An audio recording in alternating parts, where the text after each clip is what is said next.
Le retour de la victoire. Ce soir, j'ai enfin bien dormir.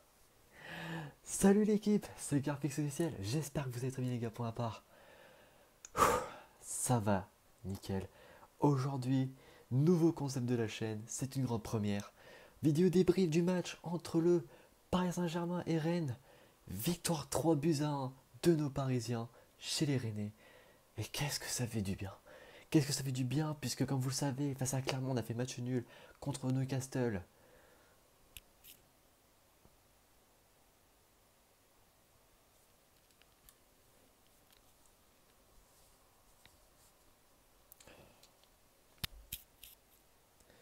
Sans commentaire. Bref, aujourd'hui les gars, je vous parle un petit peu de ce match et un petit peu de chaque joueur dans l'ensemble. Donc bien sûr, n'hésitez pas à vous abonner, commenter, liker, partager. Rejoignez ma communauté sur Discord. Vous êtes des gouts. Et sans plus tarder, qu'est-ce que ça fait du bien les gars. Ça fait du bien enfin de voir un Paris Saint-Germain dans un 4-3-3. Je vous mets la composition juste ici. Donc comme vous pouvez le voir, on a mis quasiment les meilleurs joueurs hein, avec Gonzalo Ramos en pointe, Mbappé, Ndembélé sur les côtés, milieu, Vitinha, Ugarte, Zahir Emery, pas mal. En défense, nous avons du Skriniar, Hakimi, Hernandez et Marquinhos. Gardien de Donnarumma, ça ne change pas. Et bien sûr, entre deux, on a eu l'entrée de Ronald Colomoni à la deuxième mi-temps, également de Fabien Ruiz et de Bradley Barcola. Et franchement, merci coach, merci aux joueurs. Parce que après la défaite en Ligue des Champions qui nous a fait lourdement mal, on n'avait pas le droit de se louper. On avait vraiment se louper, puis surtout qu'on contre Rennes, c'est un peu nos bêtes noires. Parce que pour ceux qui ne savent pas, ça fait 5 ans que Rennes, on n'arrive plus à les battre chez eux. Et ce soir, on a enfin battu Rennes à domicile. Et franchement, ça fait du bien pour le mental. Ça fait du bien parce que juste après, il y aura la trêve internationale où on verra l'équipe de France affronter du coup les Pays-Bas en match de retour pour les qualifs de l'Euro et également le match amical entre France et l'Écosse. Mais tout ça pour dire que les 3 points en plus font du bien. Et donc actuellement, à l'heure où on parle, le Paris Saint-Germain est 3e de Ligue 1, ça fait du bien. Rennes qui actuellement est 7-8e, je ne sais plus, mais de toute façon vous voyez à l'écran. Mais ça fait du bien, ça fait du bien enfin voir un Paris Saint-Germain comme ça. Donc désolé si je bégaye un petit peu, je suis un petit peu fatigué, après je vais aller dormir. Donc, voilà. Et pour commencer, on va parler de plusieurs joueurs. Achraf Hakimi. Achraf.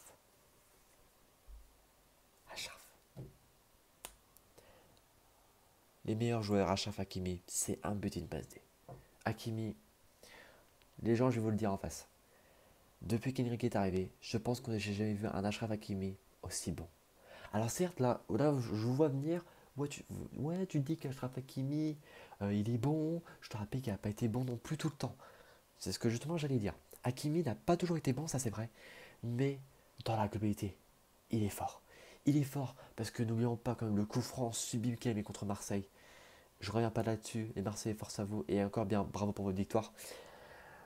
Pour revenir, parce que bon, il était temps, hein. Mais Caroline Mécari, mais c'est insupportable, enfin, votre attitude. Mais enfin, ça va pas. Mais c'est juste insupportable. Arrêtez. Mais Hakimi, c'est un but de la tête. Et également, la passe D pour le but de Randal Colomani. Hakimi, continue comme ça. Parce que là, tu fais kiffer. Ensuite, Vitinha. Arrête de jouer vers la défense. Continue à jouer de l'avant. Parce que Vitinha, c'est encore un but. Frappe enroulé du pied droit. Qui va quasi en lucarne. C'est juste un bijou. C'est un bijou. C'est... Waouh, c'est quelque chose. Vitinha, quand il joue à l'avant, il devient quelqu'un. Il devient un joueur qui peut devenir important et qui peut mettre de l'impact du côté offensif. Et franchement, ça fait du bien de le voir comme ça. Donc Vitinha, t'arrêtes pas, continue comme ça. Ronald Koulmouani, eh ben écoute, tu remplaces Gonzalo Ramos, il rentre, il marque. Ça vous rappelle pas quelque chose? Oh, ils sont 5 autour de lui. Allez, oui. Voilà, le second poteau, le premier ballon de Ronald Colomboigny rentré il y a 30 secondes. Le gars, il arrive, il rentre, il marque. Mais qu'est-ce que c'est beau. Et surtout, j'ai de la peine pour lui. parce qu'il a failli mettre son doublé aujourd'hui. Et son deuxième but a été un hors-jeu. Je suis dégoûté pour lui, ça aurait pu être un doublé. Mais bon, l'essentiel c'est qu'il est marqué. Et franchement, Randall continue comme ça, tu fais kiffer. C'est même lui qui nous a mis un petit peu le dernier but et qui nous a remis l'écart de 2 buts d'avance sur Rennes. Et encore, les Rennais, hein, bravo à vous, vous avez fait un bon match. Mais là, vous êtes tombé sur un pari qui avait besoin de se remettre en confiance et qui avait besoin de reprendre des points précieux pour revenir dans le classement. Donc continuez comme ça et je vous souhaite également bonne chance pour la Ligue Europa. Kylian Mbappé, t'es frauduleux. T'es frauduleux parce que je vous explique pour ceux qui n'ont pas vu le match. Alors Kylian Mbappé, vers la 87e minute si je ne me trompe pas, Kylian Mbappé il est en 1v1 face au gardien, il te fait un crochet de zinzin, mais il te frappe au-dessus. C'est comme si Mbappé en fait dans son champ de vision, tu vois, il démarre d'ici là. Ok. Tu vois, t'as la cage, elle est là. Donc tu vois, le gars, il arrive, il avance. Normal, tu dis, ok, il a son petit ballon. Et là, le mec, il t'ouvre un putain de Pokémon légendaire. Là, ouais, juste ici. Tu vois, il passe là. Il passe, c'est OO. Ou Rayquaza, Mewtwo, comme vous voulez. Du coup, là, il s'est dit, je marque ou je tire en l'air pour le choper. Et ben, il tire en l'air. Je sais qu'il a pas fait esprit, je rigole, je suis fan de Mbappé, je sais pas si vous voyez juste ici. Voilà, je pense que ça se voit peut-être un petit peu sur les côtés, Mbappé. C'est un joueur que j'aime beaucoup. Mais t'as pas le droit de louper ça. Parce que c'était la. Là, c'était il méritait de marquer ce soir. Je sais que Mbappé peut être à la fois bon et pas bon. Malheureusement, c'est pas mal régulier de son côté. Mais j'espère qu'il fera mieux la prochaine fois contre Strasbourg après la trêve internationale. Ensuite, ensemble, le milieu a été bon. Vitinha, bah, buteur, donc bien évidemment, il est bon. Dembélé, bon match de sa part, Dembélé, franchement, il a été propre dans l'ensemble. Bon, bien sûr, il y a des déchets techniques un petit peu, à peu près dans tous les joueurs dans l'ensemble. Mais ensemble, on a été fort. Ça, c'est ce qu'il faut. Le 4-3 a très bien marché. J'ai rien à dire. Et qu'est-ce que je peux dire? Gonzalo Ramos, un petit peu transparent. Hein, on l'a vu dans quelques actions, mais il a manqué un petit peu d'impact, je dirais, contrairement à Ronald Koeman. Ugarte, il a fait son match. Zaire Emery, c'est pareil. Il y a même un moment, je crois que Zaire Emery, il a peut-être pu marquer aussi. Mais bon, il a fait son match aussi, c'est essentiel. Fabien Ruiz qui l'a remplacé. Bon match de sa part. Barcola. Ah, Barcola, lui aussi, il avait un AV1. Mais Mandanda qui fait l'arrêt. Barcola, un bon match de sa part également. Et la défense.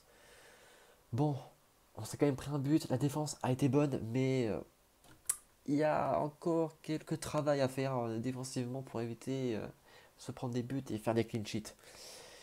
Donnarumma, bon, malgré le but, il a été bon. Il a fait des arrêts qui ont été importants. Donnarumma, il a fait son match, il n'y a pas de problème. On s'est pris un unique but. C'est mieux que 4 buts. Espagne de Castel.